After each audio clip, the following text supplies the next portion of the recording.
تیریږي په چمن کې به خلک د 15 کالو د روزګار در سر د ګټې در سر په تیریږي په چمن کې به خلک قرابتونه پرېږدي او پاسپورټ به جوړوي.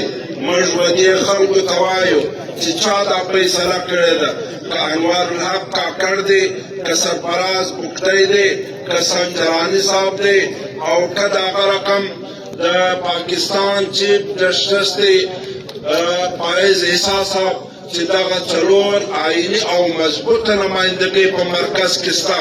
موږ به دې ته وایو که دا فیصله دې کړې ده که بل کړې ده په دې باندې رابضوي و هغو ته موږ دا وایو چې دوی راولاړ سئ د پاسپورټ دپاره د خپلې هوایي مځکې در سر تېر سئ، دغه د 15 کالو ګټلې ګټه پرېږدئ او دغه رقم د قرابتو څخه انکار وکړي چې د اکا زوی مې د اکا زوی نه دی، خېشو خاله مې خېشو خاله نه دی. دغه قرباني ته یې وکړئ، بیا راسئ د چمن د خلکو سره خبرې وکړئ.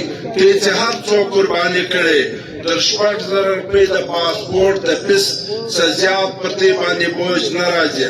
لہذا زموږ په حق کې چې څوک پاسپورټ ضروري بولي هغه دې په دغه دلیل باندې لږ ځان پوه کړي چې دغه پاسپورټ موږ د هوایي مځکې څخه محرومه کوي، دغه پاسپورټ موږ د 80 کلنې ګټې څخه محرومه کوي، دغه پاسپورټ زما او د عزیز په لاره کې زما او د کریر په لاره کې یو کرغېړن ازغن تار دی چې کش سوی دی.